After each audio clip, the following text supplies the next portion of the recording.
Fishing for pleasure, fishing for pike. Out on the water, the morning feels right. Casting my line in the soft daylight. Fishing for pleasure.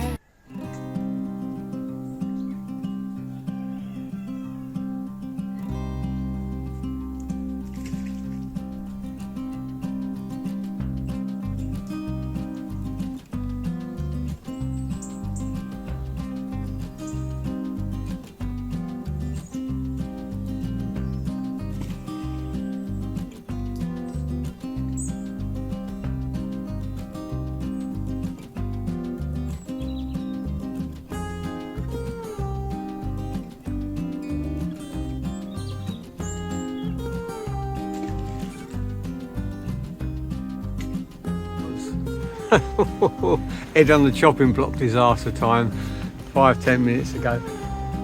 I thought, oh my god, what have I done? What have I done?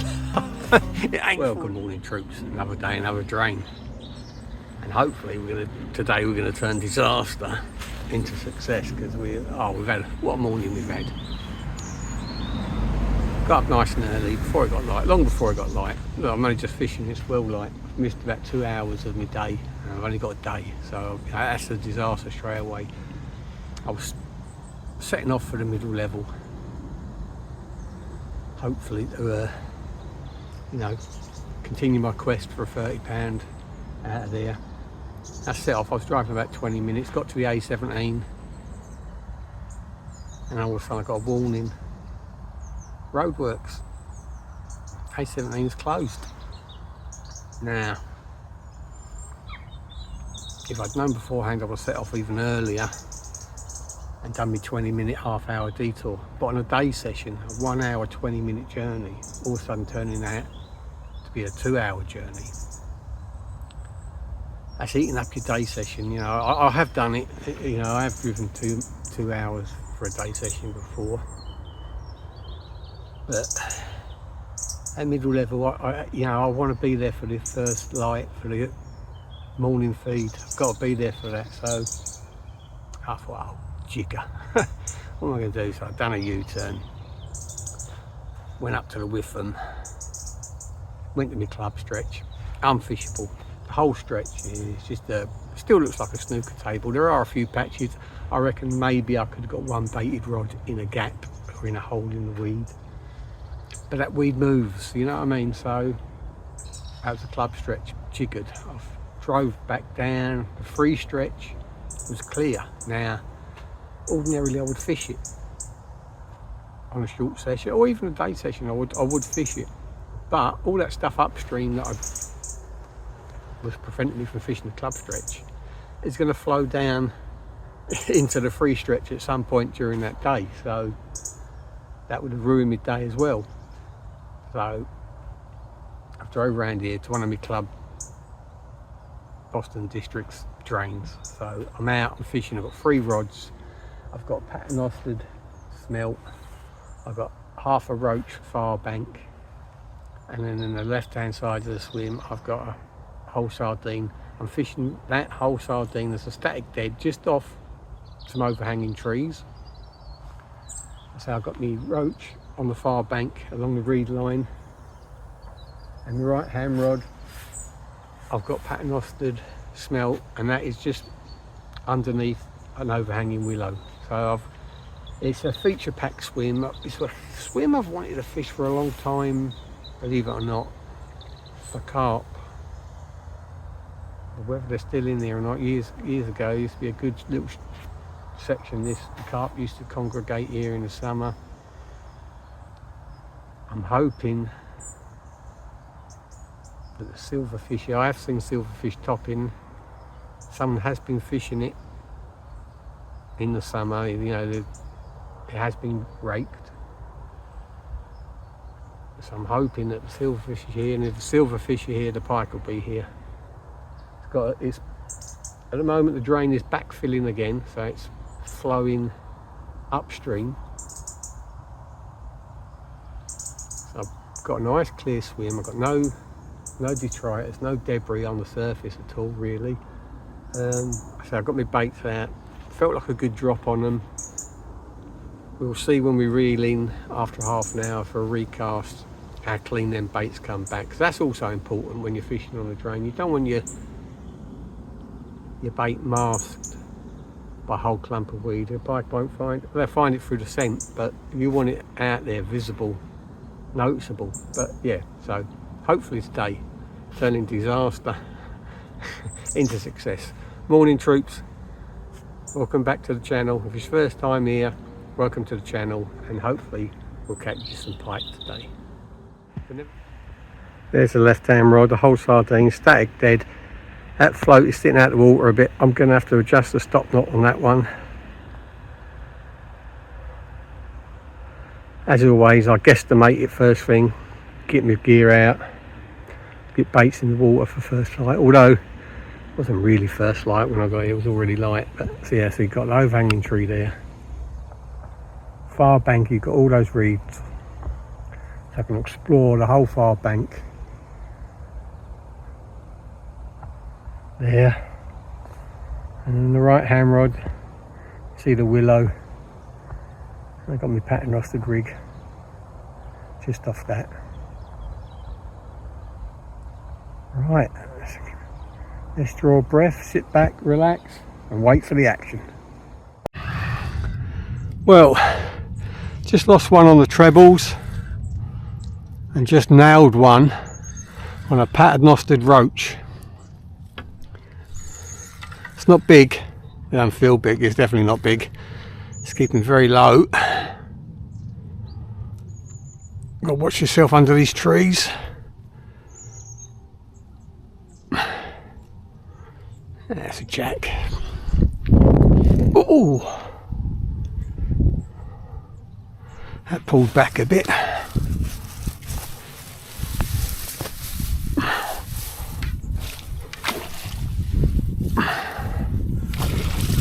Single hook, paternostered roach.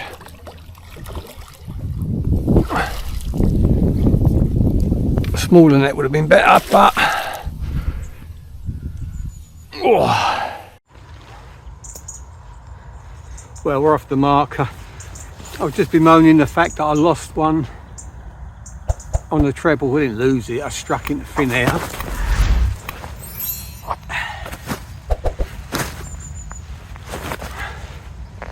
Just recasting my baits, and the paternostered roach, it's only a small one, it's a very small roach and a very small fish, but that's not always the ratio, you know. It took a paternostered roach, which I'm pleased about, single circle hook, which nailed it, which I'm pleased about. So look, lovely little predator in miniature. We'll get this back, and then hopefully there's some bigger ones about. So we've had 2 runs now in literally 2 minutes, so let's crack on. I've just been moaning to myself. I was thinking, bloody hell, can I miss that fish on the big roach? And it was a big roach, half a roach. It's still out there, but obviously it's a jack, you know. And it picked the bait up, run with it, and of course I struck into thin air, and then not a minute later, probably 2 at the most, while I was sorting out my right hand rod and my middle rod again, the paternostered roach roared off. And it did roar off, you know, it was warm, it was gone. And it was lip hooked, no mouth damage.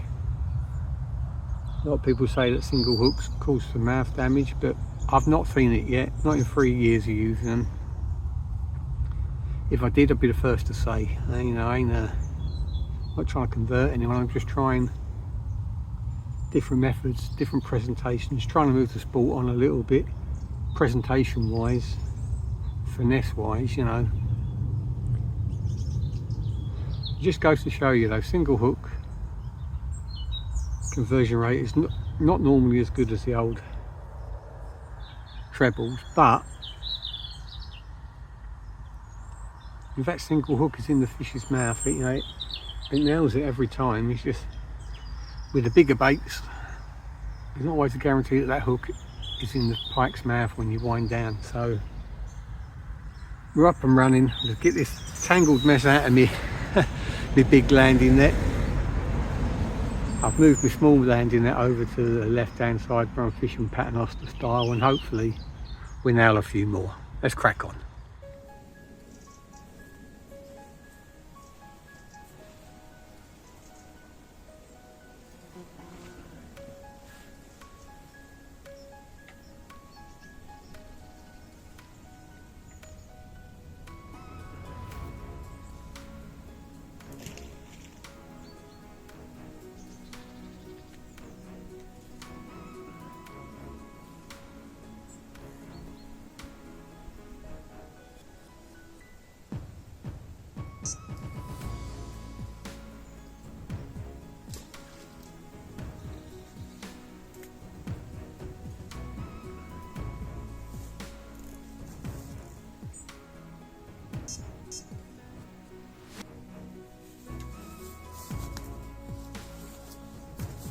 Oh, it's gone straight away.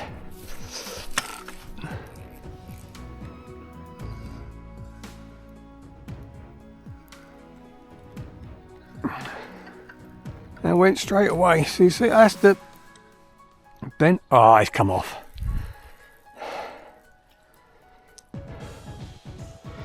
So that's the benefit of recasting on a regular basis.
There's a big bait down there.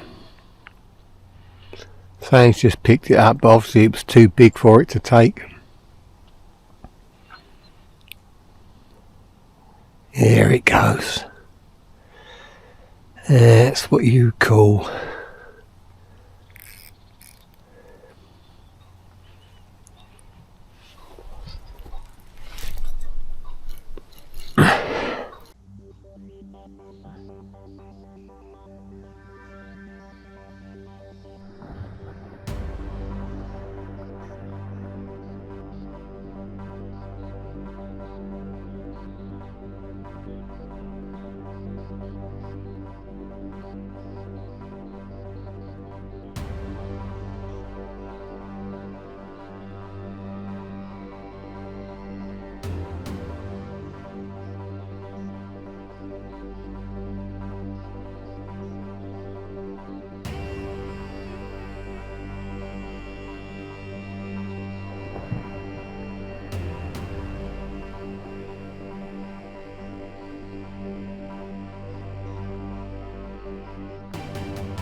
Right, another small one.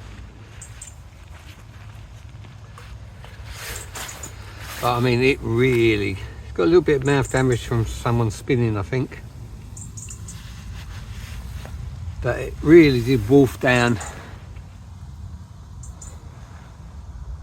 a huge mackerel.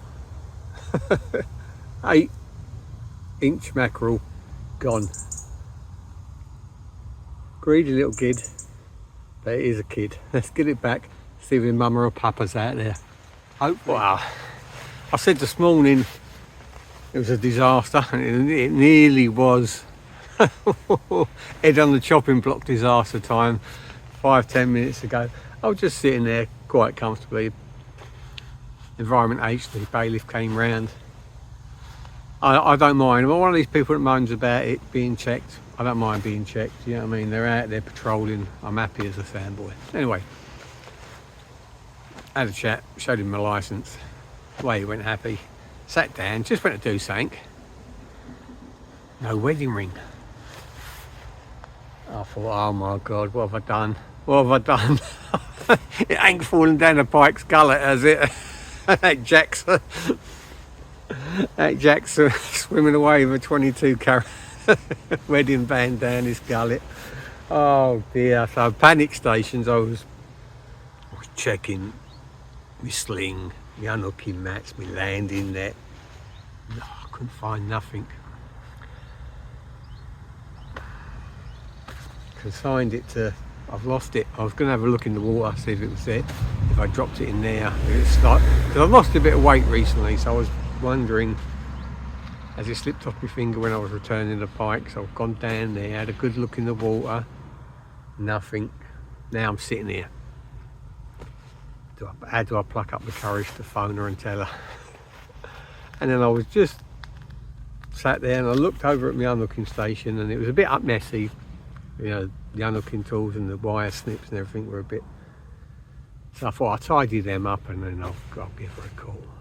And just as I picked up my hand towel I used to dry my hands with, there it was, laying there in the grass. And it would have been hard to see because, you know, it's autumn and there's plenty of yellow leaves on the deck, so it weren't that obvious to see straight away. So I won't be getting divorced. I won't be getting a Glaswegian kiss tonight. We're all right. Found it. Right, let's see if we can find a different type of gold. Well, you know, we want a big fish, don't we? That's what we want. So let's concentrate. Sit down. I like to keep my eyes on the water. That's why I'm not being rude, but whenever I'm talking to the camera like this, I'm always. It's because, you know, it's just natural instinct. I have to watch the water all the time, so I'm going to sit back, relax, watch the water. No, I ain't gonna get divorced. And then we'll crack on. Let's catch some pike.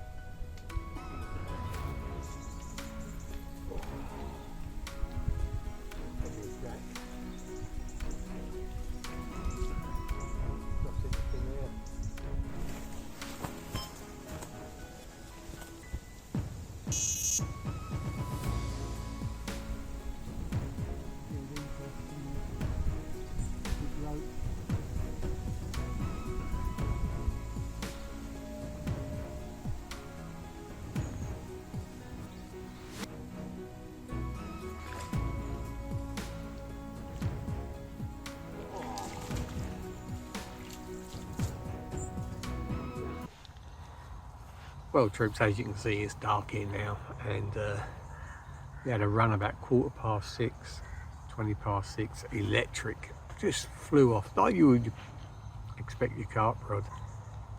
Wet, struck, nothing, bait nicked, another jack I think. Swim's got potential, not too sure when they drop it down to the winter level whether it will or not, because the overhanging trees, when they drop it down to the winter level, the overhanging trees on the near bank won't be overhanging anything, so it depends how much they drop it down over the winter. But it's got potential. Sadly, we didn't make it pay today. Thanks for coming along on my latest session with me. I really do appreciate all the views, all the comments, all the likes and shares. Keep them coming, troops, and if we don't catch anything at the end of this, I'll see you on the bank real soon.